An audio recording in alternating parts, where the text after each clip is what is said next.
All right, everybody. Welcome back to the Purple Podcast. This is your host, Austin. Hope you're doing well out there today.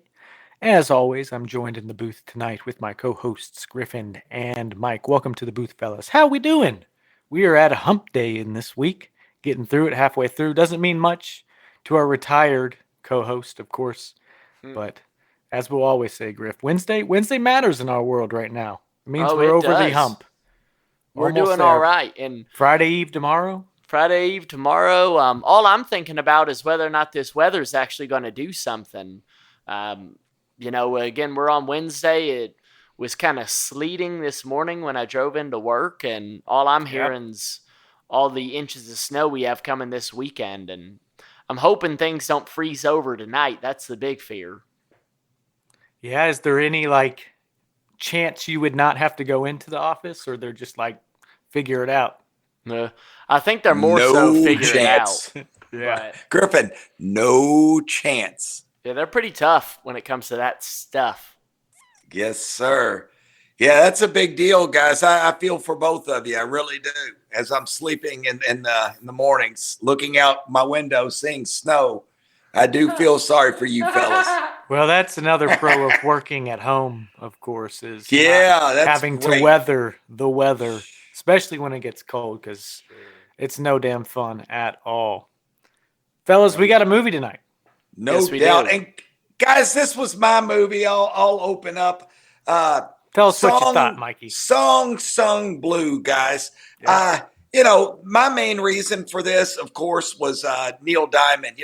I grew up listening to records, 8 tracks, of Neil Diamond. My dad was a big Neil Diamond fan. So, I was pretty excited to hear the Neil Diamond songs.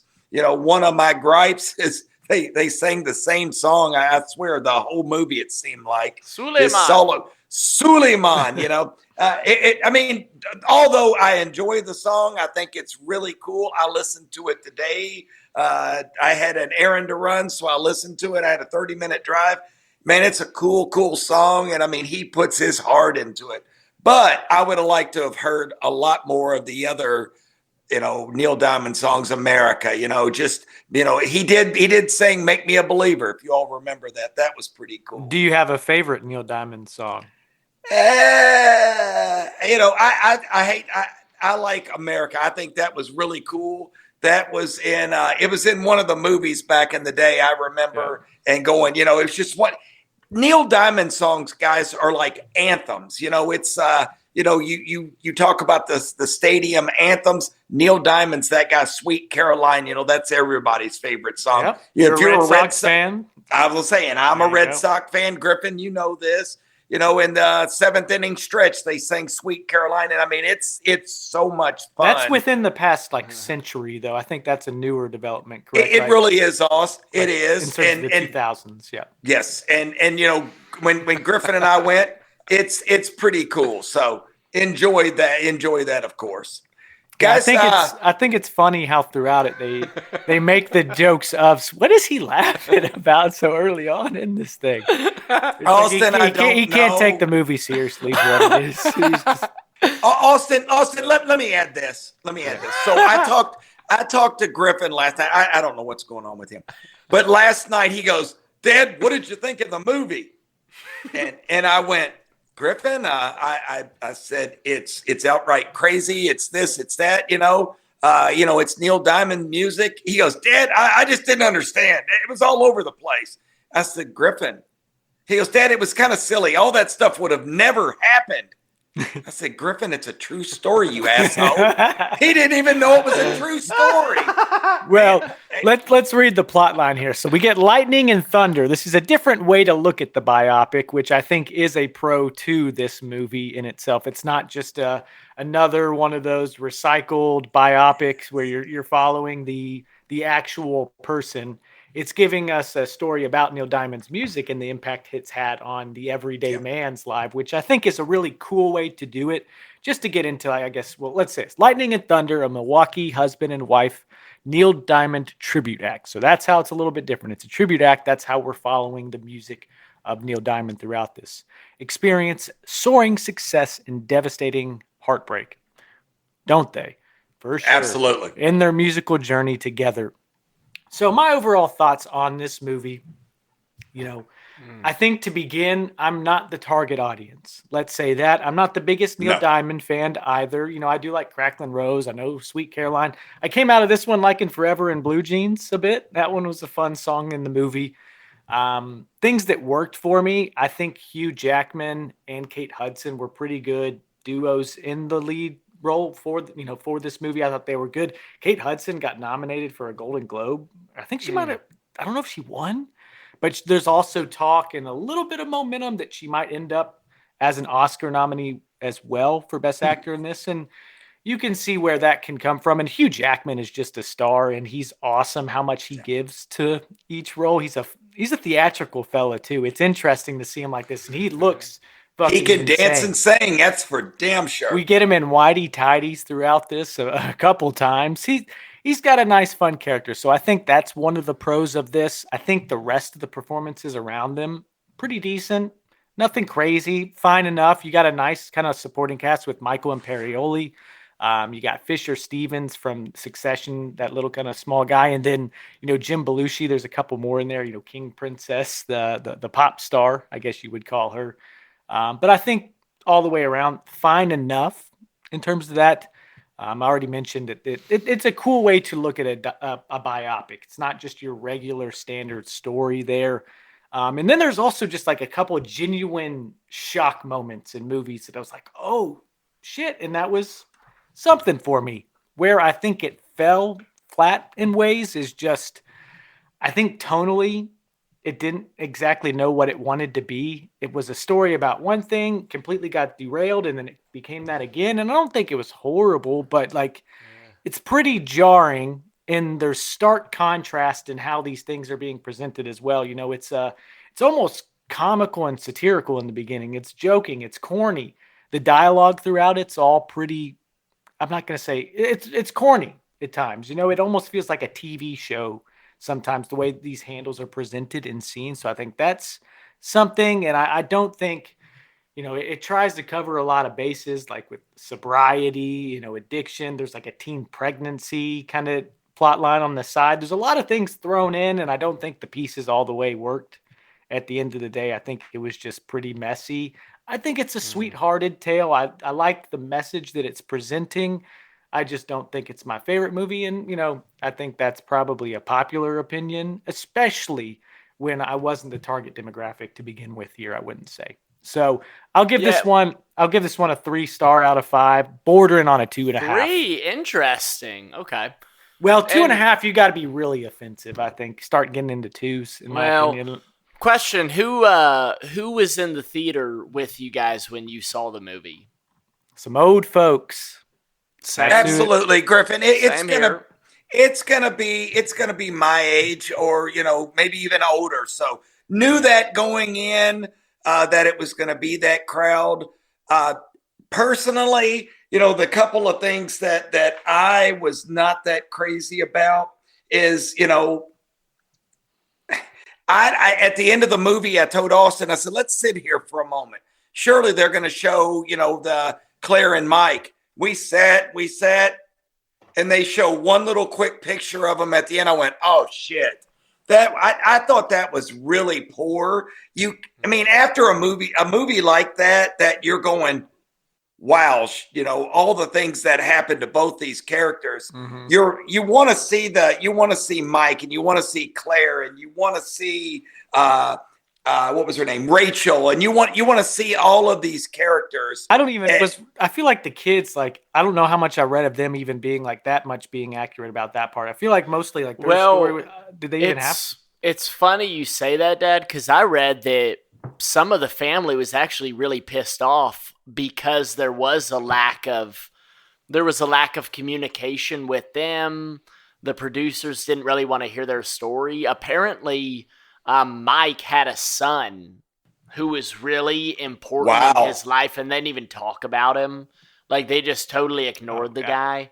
And he claimed he was I guess this was from this guy's point of view, but he was like, dude, I was so close with my dad, and I didn't even exist in the movie. And I mean, obviously they took some liberties, so it's funny you mentioned that because I actually did read that the family was a little pissed off.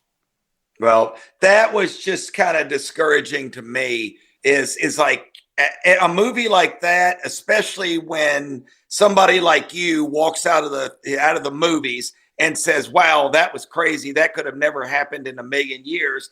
And it's based off a true story. It sure would have been kind of cool at the end if they would have shown her and Mike and those guys singing together. I think that would have brought it together and made it a little bit more, you feel a little bit in your heart for them.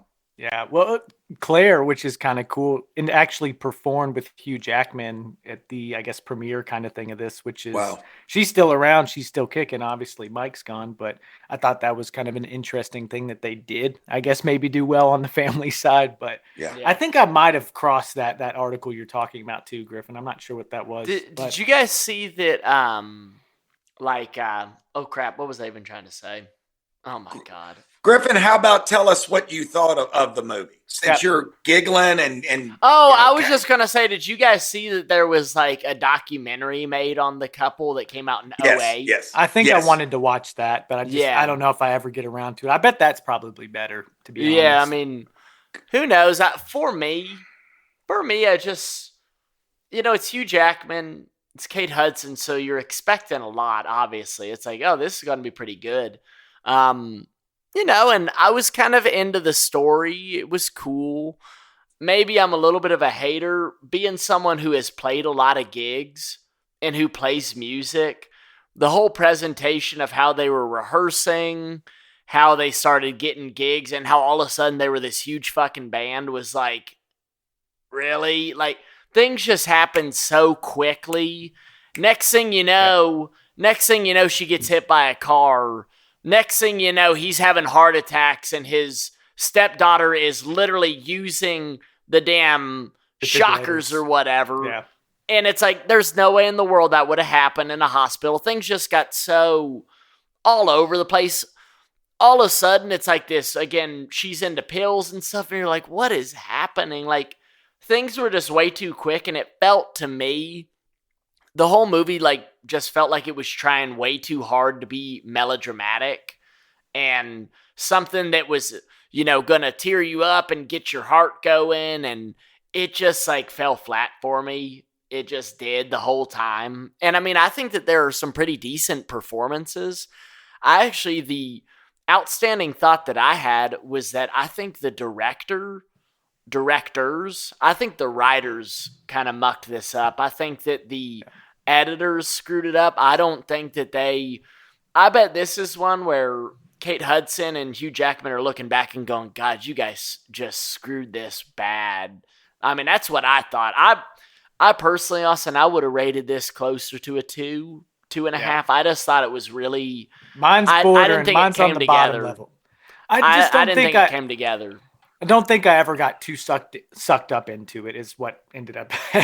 Guys, and you know what? Again, I picked this movie. I would love to defend it more, but I feel like you guys are right. I just felt like there was so many. What was that? You see a car coming through, although that did happen. Okay, we know that happened. We know that she had her leg amputated. We know these things, okay? You're like, where? Whoa. I mean, it just seemed like everything just happened all of a sudden. And after it happened, you kind of lose focus of what's going on because they're like a month from now and, this 6 months from now. It just, like you said, guys, I think it was kind of slapped together. Although I do think Hugh Jackman, I don't think it was slapped together. I think they probably gave it the time. I just don't think it was all that. It was just poorly executed. And again, the pacing was rough for me. And then it's like, you're already like, God, this is so unbelievable. Then like another car hits their house, which I think really did happen. But like, I was in the theater. I don't know if she almost got hit again. That might have been a bit of, creative license. But I know that people in the theater with me were like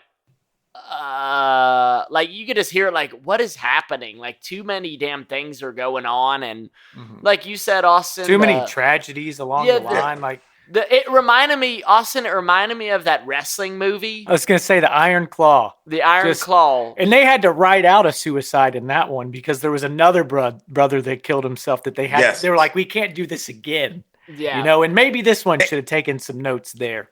And guys, by the way, the Iron Claw, I saw those guys wrestle in Louisville, by the way.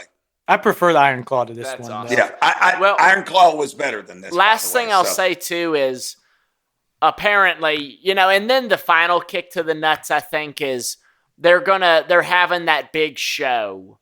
And, you know, the Neil Diamond show's going on somewhere else in the city.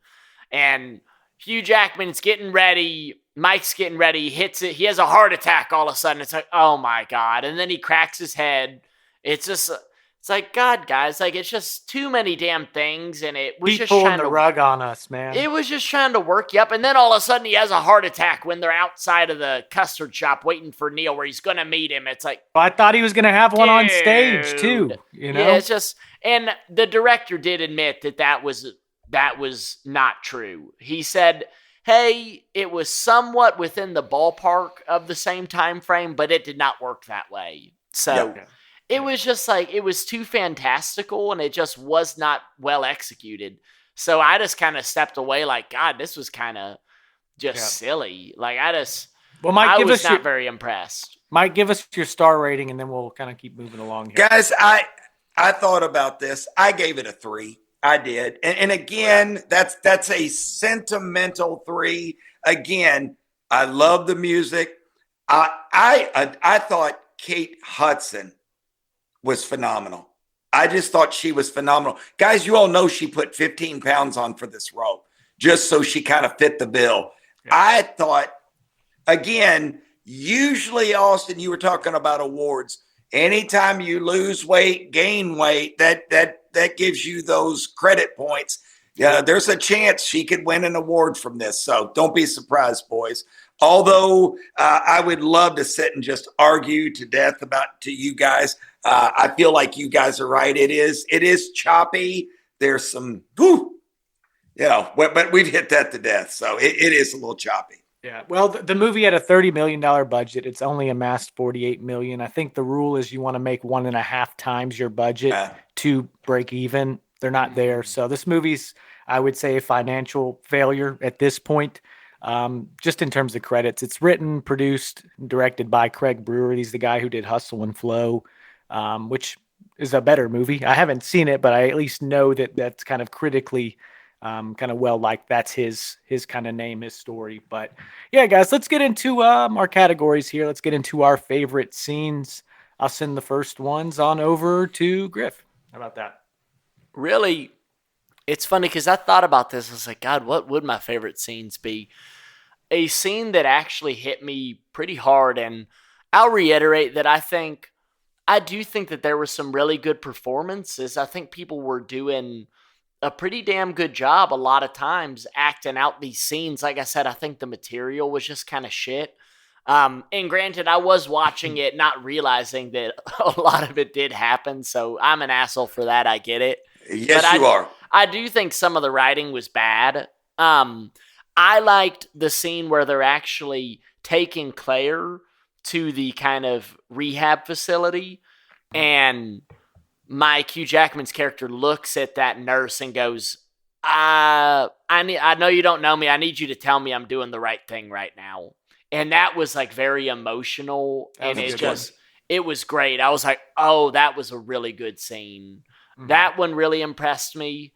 I like the scene of Claire once she gets back to the house, and Mike's like, oh, I made a pot of coffee. Do you want some? She's like, no. And he's just annoyed. She's like, so what's going on with music? And obviously he's not been playing, and they end up having this really emotional moment at the dinner table. I thought that was kind of sweet. Because I think we've all been in our heads before and done dumb things. I liked also when he kind of got that stint at the, was it the Thai place? Yeah. Where he was singing with that dad. I kind of liked that guy. He was awesome. Fun. And yeah. I think maybe, lastly, what I really liked was getting to see some of the scenes of Mike and Rachel his stepdaughter. I thought that I think she did a really damn good job. They kind of sidelined King Princess. It's like he doesn't give a shit about his own daughter. It's like all the interactions with Rachel at some point, you know? Yeah. That's a good point. I completely agree. Guys, it's like she doesn't even live in the same house. It's like, well, I don't think she does. She does. She lives with the mom. Okay, she lives with the mom in Florida. Okay. Yeah. So but she's supposed to be there, right? Either. But she's supposed to be there most of the time, right? I looked over. I think Austin was batting his eyes a couple of times. I'm not gonna lie. Yeah. Hey guys, Griffin, I'm going to steal this from you, but the best scene of the movie. Oh, yeah. Best scene of the movie, guys. I thought it was made up. I thought it was ridiculous. He is sitting in his recliner and gets a phone call. Yeah. And he said, Eddie who? And he leans over and he looks at Claire. He doesn't say that. He says some jelly company or something because it's Pearl Jam. He thinks it's something like... he says, hey, they want me to do a Jelly Pearl of the Jam. Month Club. Yeah. They want me to do Jelly a Pearl of the Jam. Month. You assholes. He says they want me to do a Pearl Jam. And the daughter, Claire, says, Dad, let me take the phone. And she takes the phone and starts asking questions. Look at that. I get a thumbs up to myself. And says, Dad, this is Eddie Vedder of Pearl Jam. And hands the phone back to him. And he says, Eddie, and he says, hey, can you do that on Friday? And he goes, well, let me look at my schedule. And the daughter, Claire, is like, yes, you can. Yes, you can, Dad. Because, as we all know, I guess Griffin would know and Austin would know, Eddie Vedder and Pearl Jam were pretty big at the time. So very cool. And then we see him on stage and he asked Eddie Vedder to come out and sing with him. Like I said, Austin, Griffin did not even he thought this was all BS. And he goes, it was so stupid, the Eddie Vedder thing. It's too specific to make that up. I said, Griffin. Well, they had him wearing this Cramps shirt too, like this 80s kind of punk band. And I was like, oh my God, this is so bad. And then you look at a photo and he was really wearing the shirt. I was like, oh my God. So it really did happen. I was stunned because I did not know that he had done that with Eddie Vedder. I didn't know that until we saw this movie. Well, apparently something really cool for that documentary that was made in 2008. Apparently, the Neil Diamond got in touch, or his publishing company got in touch with the movie makers and said, you can't release this movie, you can't show it at whatever film festival they were going to show it at because it has Neil Diamond's music. We don't license it to you. Apparently, Eddie Vedder himself called Neil Diamond or got in touch with his people and said, hey, man, you need to watch this, and I think you really need to see this, and you need to let him use your music. Apparently, Neil Diamond was so touched by the documentary and their story that he said, yeah, you can use whatever you want. So Eddie Vedder was actually instrumental in making that documentary a thing in that way. And also, apparently, when they play, I think they play the Pearl Jam song Alive and Song Sung Blue kind of during that moment. Apparently, that was, if not the only time, one of the only times the band has ever licensed that song to any sort of media. So he still supports this dude, and I guess whatever sort of thing he had going on. So he must have been a really nice fella in real life, Oh, yeah. I mean, he's that kind of guy. He's the town folk hero, right? That's what this character is. He had to have been. They were big in Milwaukee, man. They went around doing tribute shows. That's, the guy. I think that's a fun thing that the movie immediately kind of depicts is that impersonator lifestyle. Just to entertain. You're not really looking to do your own thing. There's a place for all that, but it's it's interesting too, and by nature corny. Austin, I think if they would have kept going down that road with it, like you just said, the tribute band, the entertainer, Milwaukee, I think we would have. I think the movie would have been a lot better. I think they just tried too much, like you all said.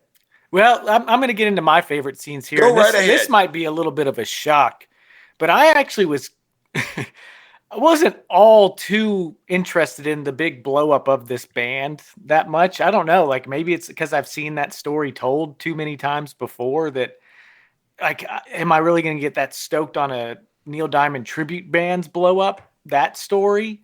So actually, when that jaw dropping scene of the car coming at Claire happens in the front, I was like, that one actually kind of hit me. And not like, not everything's perfectly executed from then on, but I think Claire's struggle with, losing a limb and also with the pain pills, I thought that was a pretty, if not, accurate. It was a very brief depiction of it. I think they don't go too far into the struggles of it, but they give you enough there. I think the story needed to decide which one it wanted to delve in more than the other, because there was one scene in particular that really hit me. It's her daughter waking her up in the morning, and she's kind of slipping into these bad habits.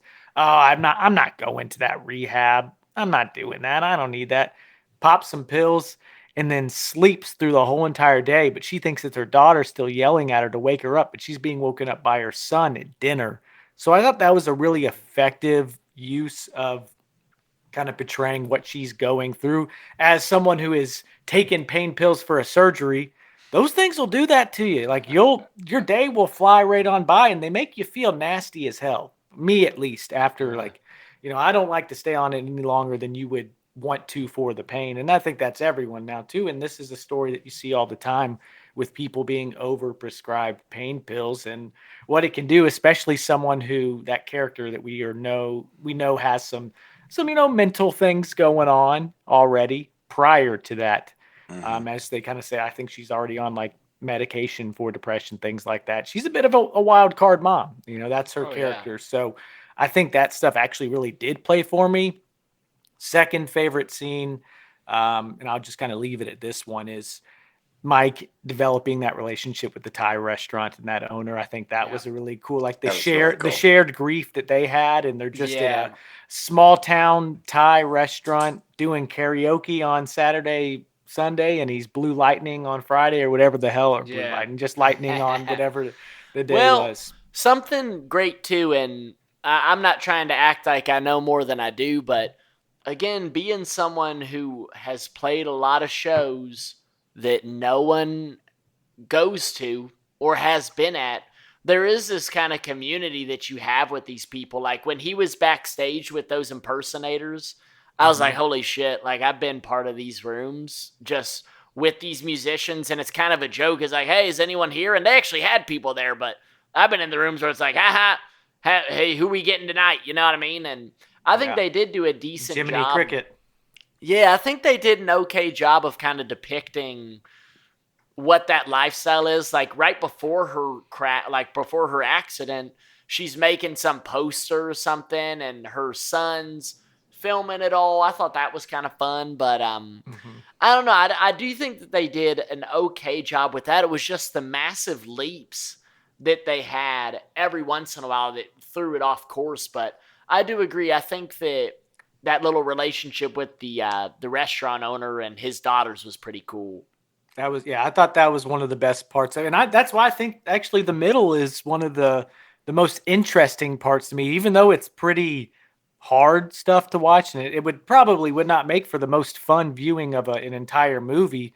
But the other parts of this one, of the band blowing up, it's like, I feel like they could have shown the nitty gritty of them grinding a bit more. Oh God. Yeah. Like it was very glamorous. It's like they blew up, fell off a mountain, and then blew up as soon as they wanted to get back at it. I thought it was so dumb too, how they go to that bar and they're going to play. And during the first song, these bikers are like, and they like it's like, dude, that's so stupid. Neil Diamond sucks. It's just like, God, this is so stupid.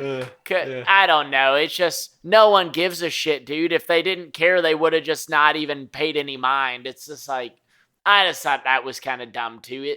Every single time they had a chance to embellish or make the story more dramatic, they did it. And it was just like, it kind of wore me out. It made, for me, I thought the movie was really long. It felt really long to me. What do you have to say, Dad? Griffin, I'm just sitting there thinking, dude, we sat through about almost a 4-hour movie last night. Good movie. But I will say that, but it was a good movie. It was a good movie. Good Lord, that was awesome. Characters, fellas. And I think we hit them in a trifecta. Give me your favorite, give me your six man, and give me your sad sack all in one foul swoop. Got it, guys. My favorite character is Mike. He's jumping you. He just got Hey, this dude, man. I started on scenes. Scenes. Hey, whatever, get out of here. Hey, That's what he says to me when I start saying something. Go ahead, Griff. No, you got it. You want it so bad? Oh, no, sir. All right, I'll do it. There he is. My favorite character is Mike. I loved the big dreamer. I really felt for him when we talked about him being a Marine and being, the tunnel rat. He was the guy when they blew up the tunnels, he would go down. Man, no wonder the dude was drinking.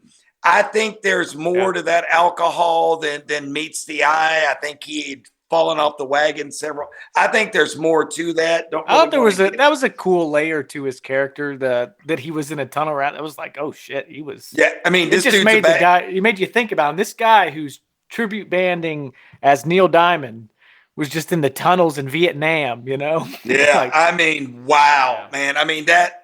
You're climbing over a dead body. It's just horrible what that man had seen. And the interesting thing is when you see the real Mike versus Hugh Jackman, I was telling Griffin last night, that guy looked like he's about 5'5", 5'6", and here you got Hugh Jackman, anywhere from 6'2" to 6'4". Is do you think that guy ever thought that someday down the line Hugh Jackman would be playing him in the future? Yeah. Great hey guys, call. that would be that'd be like Brad Pitt playing me. I mean, come on, wake up, not gonna happen. Dream guys, big, man. My sad sack in this one again was Skip Mike. your six man, but yeah. Well, I'll do six man.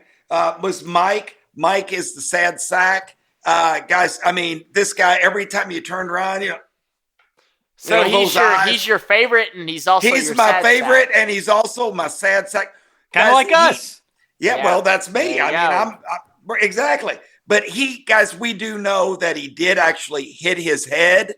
It wasn't in the bathroom. He hit it on a dresser, and he did die from basically bleeding brain is what he died from. Yeah. So horrible. We want to make sure we get our facts straight.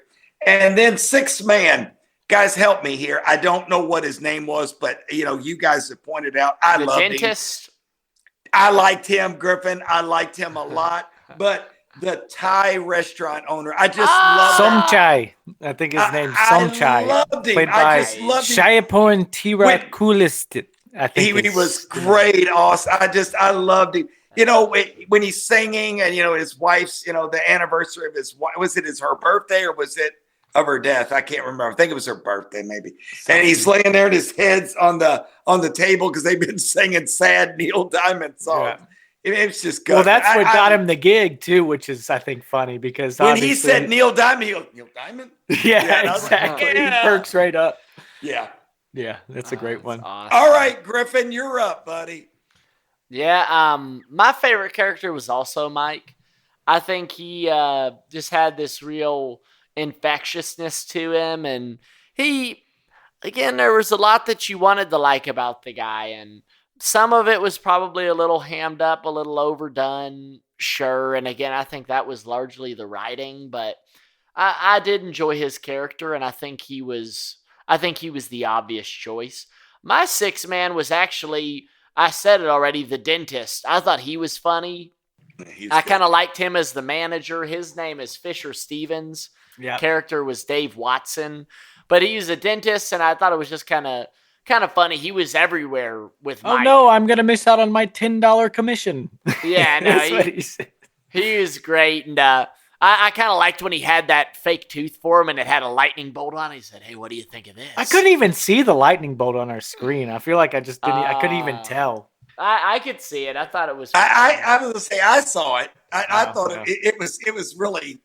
It was. Austin, it was bad. You didn't miss anything. This might be unfair. My sad sack is actually the little boy His name is Dana Cartwright. That was the character's name. I think his name is Hudson Hensley. Yeah. He was my sad sack, and only because the poor little boy, he was just trying to live in that household, and his mom's getting messed up, and she's out of it. He's suffered all this trauma. I just felt bad for the little kid, and I think that he had some really great scenes where he was showing emotion and he was crying, breaking down. But again, maybe I'm an ass. I thought that the actual editing of the footage took away from it and just didn't work. Even though I thought that little kid was trying his best and doing well, but I don't know. At the end, you get to see him watching the old, I guess it wasn't a VHS, but camcorder. They're recording it. Had himself a cup of coffee too. He had a cup for Mike. Yeah. And how about a coffee movie for us? He's singing the song, watching Mike give his 22-year kind of sobriety song. And he does the "Hi, Mike." He talks back to him because that's what he had him doing behind the camera. Yeah, I thought. That's what I mean. This movie has some heart, man. I just don't want to bully it too bad, It's like I don't even want to beat up on it. It's like pistol whipping a blind kid. It's made for somebody. Someone really loves this movie, and I think there's parts of it that are redeemable. My favorite character is Claire. I think Claire. I like Kate Hudson, and I like her character. I think she sings awesome in her parts too. I think I prefer her singing to Hugh Jackman's as Neil Diamond. Well, Kate Hudson's like a bona fide musician. She's big. Yeah, she's Grammy winning, right?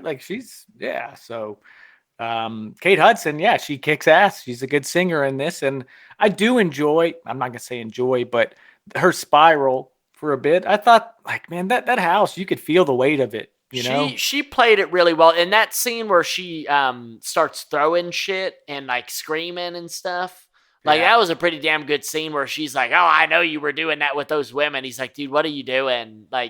I don't know. I feel like we've just all been in those moments where you get into an argument with someone and you're just like, "Oh God, what's happening right now?" And it's just so nasty stupid. Place to be, especially something that is deep and dark as that situation. In terms of sick man, I already said some chai. He kicks ass. The manager I wanted to talk about, the other manager, Tom D'Amato, played by Jim Belushi. I think I liked the character, but he made no fucking sense in this movie, tonally, right? He's a cartoonish comedic character in this. He almost has no place. It makes no sense. Yeah, it was overdone. It was funny, and I don't want to hit him in his nuts too hard, but it was too overdone. It was like you said, it was a damn parody. It was a satire of what that character could have been. I think. Yeah. I mean, that's like an SNL skit type character. It was very, very over the top, but I did like some of the comedic elements it brought. In terms of the sad sack, I'll go with one from the very first scene. How about that Elvis impersonator Earl? How about that? Hey man, he got $20,000 on a damn cruise ship for being Elvis. Yeah, he did. You can't call him too much of a sack. And that would have been in the 90s. That's my lightning bolt. Damn it! He's like the Polar Express kid. Yeah. I got his lousy underwear. That's him. Elvis the impersonator Earl. All right, themes and things, fellas. You want to start this off too, Dad? I can. Guys, I just had a couple. This one I kind of struggled. I am an entertainer. That was one of the first things they said. I love that. Anything with I am, I'm excited about it. Yep. How about bad driving? And bad haircuts. No, now, come on now, Neil. That I kind of dug his hair, man, because I have seen that album a million times on my dad's, and I thought they did a really good job with his hair. Again, Hugh Jackman's got a nice head of lettuce. And I like the outfits. That blue one, I remember that, by the way. We'll get you one of those. Yeah, that's what I need. Christmas present. A, Pearl Jam. And Neil Diamond is cool.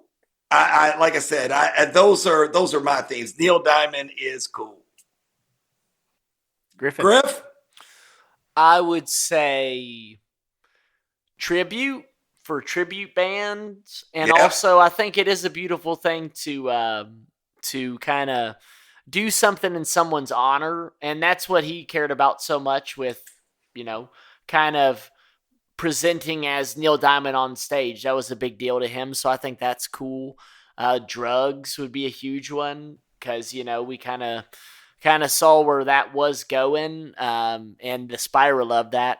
I would say also maybe the father-daughter relationship. I thought that was a pretty cool aspect of the movie, and that would kind of just be connected to a broader theme of family. Yeah. And kind of how families too, Yeah, and exactly, and how to traverse that, those ever-changing tides, so to speak. And maybe the last theme I would have is, I want to almost say friends. I know that sounds silly, but they really did have a good core group of friends, and I think that where this movie does shine is in presenting relationships and kind of just showing how it's possible to have really positive relationships if you work at it. Yeah. Well, with my main theme, and I'm going to phrase it differently than how I have it written here, but, oftentimes the ordinary can be the most extraordinary. Small stories matter too. Yeah. They can be powerful. They can be meaningful. True. You walk around and you go door to door. I'm sure everyone has a story that could be pretty damn powerful and you could make a movie out of. So yeah, I think that's something that this movie definitely highlights. Another one, just nostalgia. They say nostalgia sells with Neil Diamond in this. Us being, this is the 90s. We weren't necessarily growing up in the 90s, but early 2000s. So a lot of overlap in terms of like having a recording camera, seeing some of like the TVs, just little things, home videos as a concept. That was a much bigger thing that really doesn't exist anymore with phones. People aren't making home Christmas videos, home vacation videos as much anymore, at least. Body blow after body blow. I have literally written here the Iron Claw. So I thought right to that one as well. And a big one that I maybe this line, maybe if the movie was hitting harder for me all the way through, would have been a much heavier line. But I think one of the best one is there's a woman during this AA meeting. I think it's the one that Angelina kind of convinced Mike to go to. It's this whole kind of dialogue on hopes, dreams. She says, if you live long enough, you can see your dreams die a slow death. Young people don't know how good they have it. Not because they can touch their toes and screw all night. They haven't learned that most things just don't work out. Most times, you just mess it up. So it's easier not to try. We're all just looking for some hope. But at my age, hope is hard. Hope is not enough. Kind of touching on those themes of like, you have these dreams when you're a kid. And it's hard to achieve dreams and you have to, put effort towards them. And even when you do, sometimes it doesn't work out. And those dreams die off as your time seems to become more and more finite. And I think ultimately the movie is a calling to not, give in to that. Always chase your dreams, continue to do it, whatever it may be. Maybe, you're not a big musical star like Neil Diamond, but maybe you're a local legend for being in a tribute band kind of thing, and how that is a meaningful life as well at the end of the day. So I think that's kind of the big thing I would take away from this in themes and things. Well said. All right. Well, guys, we got one more question before we get on out the door here. What's that? Let's have it. What would that question be, Austin? Is Song Sung Blue better with Nicolas Cage? And if so, what role would that be? Hey, man. I mean, I don't think there's any tiptoeing around it. As you might expect, Song Sung Blue would have been a hell of a lot better with Nick Cage. And hey, man. He would give some fireworks to this thing. He would give it fireworks. I'm sorry, Hugh. I love you. You were great as Wolverine, but dude, you gotta go. Step aside. Step aside. Let my crackling rose step on the stage, baby. Let Nick Cage step in there.